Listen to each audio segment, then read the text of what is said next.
अस्सलाम वालेकुम viewers. Previous lecture में हमने बात की थी किडनी के बारे में, स्ट्रक्चर ऑफ किडनी, और थोड़ा सा हमने नेफ्रॉन की टाइप्स के बारे में पढ़ा था और नेफ्रॉन का स्ट्रक्चर हमने ड्रॉ किया था बेसिकली। लेकिन कुछ टेक्निकल इशू की वजह से, वीडियो स्किप होने की वजह से आज हम वो जो नेफ्रॉन का थोड़ा सा रिमेनिंग पार्ट है उसको कम्प्लीटली हम अगेन स्ट्रक्चर ऑफ नेफ्रॉन को अगेन इसको लेक्चर में रिपीट कर देते हैं। तो नेफ्रॉन जो है हम सबको पता है, nephron is the functional unit of kidney. Functional unit है किडनी का, मिलियंस ऑफ नेफ्रॉन्स होती हैं किडनी में। अब नेफ्रॉन के जो पार्ट्स हैं उनको हम डिस्कस कर लेते हैं इधर। Parts of nephron, parts of nephron में नंबर 1 पे आ जाता है हमारे पास बाउमेन्स कैप्सूल। नंबर 2 पे आ जाता है हमारे पास ग्लोमेरुलस। नंबर 3 पे प्रॉक्सिमल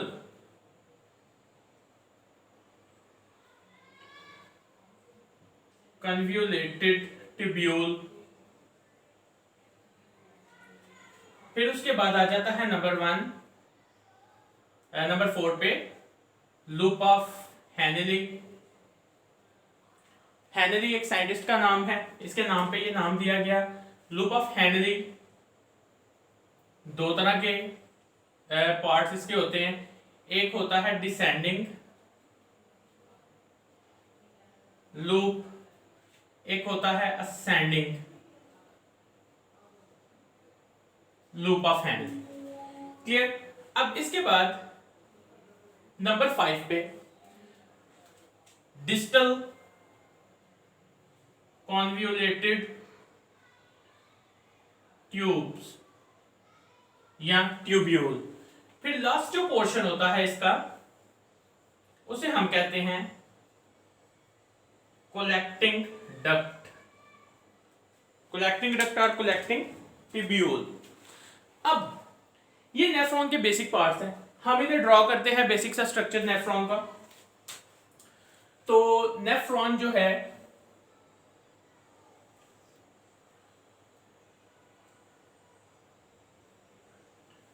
सिंपल बेसिक सा स्ट्रक्चर हमने इसका ड्रॉ करना है।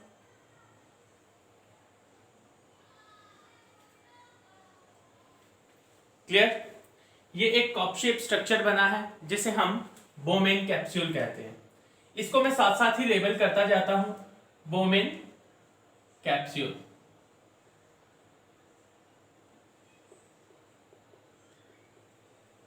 कैप्सूल। अब ये जो बोमेन कैप्सूल है इसके यहां पे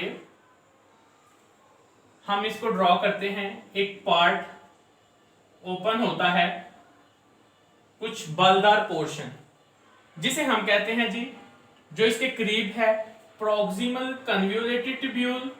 ये नीचे जाता है, नीचे को। क्लियर। नीचे की तरफ किया और फिर अगेन ऊपर की तरफ इसने मूव करना है। अंडरस्टैंड। अब ये एक लूप टाइप स्ट्रक्चर बनाएगा, तो ये ऊपर की तरफ जा रहा है, इसको हम कहते हैं असेंडिंग लूप ऑफ हेनल।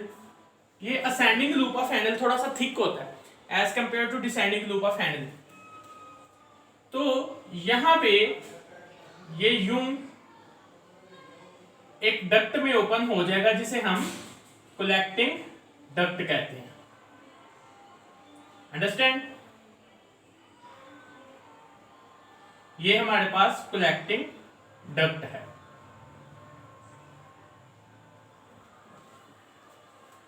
ये सिंपल सा नेफ्रॉन का स्ट्रक्चर है। अब इसमें हम थोड़ा सा लेबल कर लेते हैं बेसिक वे में। ये जो पोर्शन जो बोमेन कैप्सूल के नजदीक है इसे हम क्या नाम देते हैं जी? Proximal convoluted tubule. प्रॉक्सिमल लफ्ज प्रॉक्सिमेट से निकला है, नजदीक। नेफ्रॉन का वो पार्ट, ट्यूब का वो पार्ट जो बोमेन कैप्सूल के नजदीक है, उसे प्रॉक्सिमल कन्वोल्यूटेड ट्यूब्यूल कहेंगे। बाकी ये जो ओवरऑल हिस्सा जो लूप बना है, this is loop of handling. अब ये लूप नीचे की तरफ जा रहा है, तो इसे हम कह देते हैं डिसेंडिंग लूप ऑफ हैंडलिंग। ये लूप ऊपर की तरफ जा रहा है, तो इसे हम कह देते हैं ascending loop of handling. Understand? अब यहां पे एक थोड़ा सा हम पोर्शन इसको थोड़ा सा मिस्टेकनली ये इधर से थोड़ा सा हम इसको अगेन ड्रॉ करते हैं। ये जो असेंडिंग लूप ऑफ हैंडलिंग है, इसके आगे अगेन यहां पे बालदार पोर्शन आएगा convoluted tubule.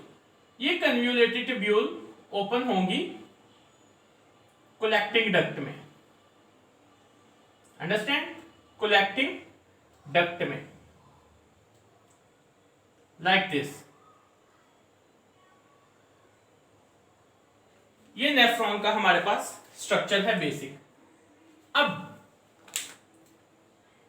Proximal convoluted tubule, descending loop of handling, ascending loop of handling, और ये जो आपको कन्वोल्यूटेड पोर्शन नजर आ रहा है, इसे हम कहते हैं DCT। क्यों? डिस्टल कन्वोल्यूटेड ट्यूब्यूल, क्योंकि डिस्टल का थोड़ा सा मतलब होता है कि दूर है, यानी ये बोमेन कैप्सूल से थोड़ा दूर पोर्शन है, इसलिए हम इसे डिस्टल कन्वोल्यूटेड ट्यूब्यूल कहते हैं।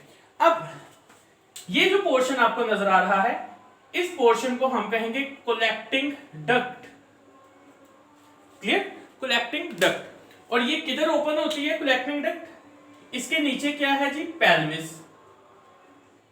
पेल्विस किडनी की कैविटी, जहां पे यूरिन में इकट्ठा होना है। ये हमारे पास बेसिक सी नेफ्रॉन है। अंडरस्टैंड? अब हम इसका एक इंपॉर्टेंट पोर्शन बनाने जा रहे हैं, जिसे हम कहते हैं ग्लोमेरुलस। याद रखिएगा, ग्लोमेरुलस। इसको थोड़ा सा मैं ड्रॉ करके इस तरह से मेंशन कर देता हूं। ये बोमेन कैप्सूल है, इसको मैं थोड़ा सा इस तरह लिख देता हूं,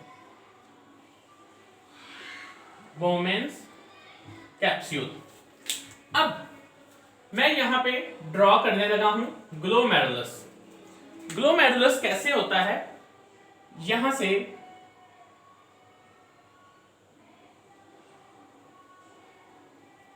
इस तरह,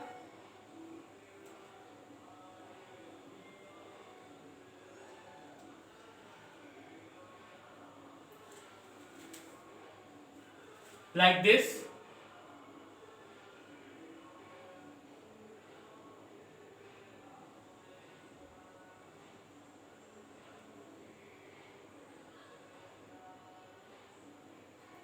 इस तरह। अंडरस्टैंड?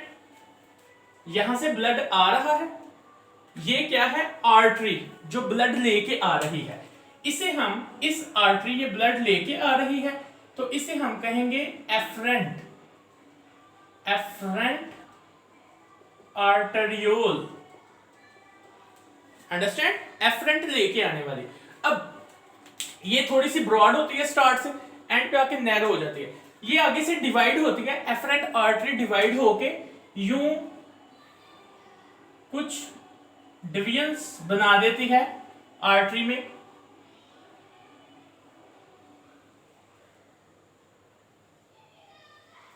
क्लियर? ये डिवाइड हो गई, इसको हम आर्टरियोल कहेंगे। अब ये जो पोर्शन है इस आर्टरी का, ये ब्लड लेके जा रहा है, ये ब्लड लेके जा रहा है, इसको हम कहेंगे जी इफरेंट, इफरेंट आर्टरियोल। क्लियर? अब गौर करिएगा, ये जो ब्लड आर्टरी है, इसने कवर करना है लाइक दिस, इस ट्यूब्यूल के पोर्शन को, यहां से same ascending descending loop of Henle दोनों को कवर करना है। ओके? अब हमने एक इंपॉर्टेंट टर्म यहां पे देखनी है, दो टर्म्स बल्कि याद रखिएगा। ये जो आपको पोर्शन नजर आ रहा है ये वाला ब्लड विसल्स का वो पोर्शन जो डिस्टल कन्वोल्यूटेड ट्यूब्यूल और प्रॉक्सिमल कन्वोल्यूटेड ट्यूब्यूल के ऊपर है, इस पोर्शन को, जिसको मैंने ये सर्कल किया है, इस पोर्शन को हम कहते हैं पेरी ट्यूब्यूलर कैपिलरी। ओके, ये जो जिन्होंने डिस्टल कन्वोल्यूटेड ट्यूब्यूल और प्रॉक्सिमल कन्वोल्यूटेड ट्यूब्यूल को जिस ब्लड वेसल्स ने या कैपिलरी ने कवर किया है, इसको हम क्या कहते हैं? Peritubular capillary. और जिस कैपिलरीज ने, जिन कैपिलरीज ने ये लूप ऑफ हैंडली को, ये जो लूप ऑफ हैंडली आ रहा है, ये लूप ऑफ हैंडली इसको कवर किया हुआ है, जिन ब्लड वेसल्स ने, इसको हम कहते हैं वासा रेक्टा। इसको हम क्या कहते हैं? वासा रेक्टा। तो ये था हमारे पास बेसिक नेफ्रॉन का स्ट्रक्चर। अब इसको थोड़ा सा समराइज करते हैं, बहुत इजी है। सबसे पहला हमारा जो कप शेप स्ट्रक्चर है, बोमेन कैप्सूल। बोमेन कैप्सूल के अंदर आर्टरी जो ब्लड लेके आती है उसे एफरेंट आर्टरियोल कहते हैं। आर्टरियोल आर्टरी की डिवीजन होती है। आर्टरी आगे जाके डिवाइड हो गई, क्लियर, उसने एक नेटवर्क सा बना दिया, इसे हम आर्टरियोल कहेंगे। अब ये आर्टरी यहां से ब्लड बाहर लेके जाएगी, इसे इफरेंट आर्टरियोल कहेंगे। इफरेंट आर्टरियोल कवर करेगी किसे? Proximal convoluted tubule, loop of Henle और डिस्टल कन्वोल्यूटेड ट्यूब्यूल। जो आर्टरी प्रॉक्सिमल और डिस्टल कन्वोल्यूटेड ट्यूब्यूल को कवर करती है उसे हम पेरीट्यूबुलर कैपिलरी कहेंगे। और जिनने वासा रेक्टा को कवर किया है, उसे लूप ऑफ हैंडली को कवर किया, उसे हम वासा रेक्टा कहेंगे। क्लियर? अब बोमेन कैप्सूल के नेक्स्ट जो पार्ट है, बलदार पोर्शन, इसे हम प्रॉक्सिमल कन्वोल्यूटेड ट्यूब्यूल कहेंगे। नीचे वाले को लूप ऑफ हैंडल, इधर डिस्टल कन्वोल्यूटेड ट्यूब्यूल और ये कलेक्टिंग डक्ट। ये बेसिक सा स्ट्रक्चर है नेफ्रॉन का। अब हम देखते हैं नेफ्रॉन का फंक्शन कैसा है। क्लियर? तो इसको हम अपनी नेक्स्ट वीडियो में कर लेते हैं, फंक्शन ऑफ नेफ्रॉन। तब तक के लिए अल्लाह हाफिज। हम इसको नेक्स्ट वीडियो में देखते हैं।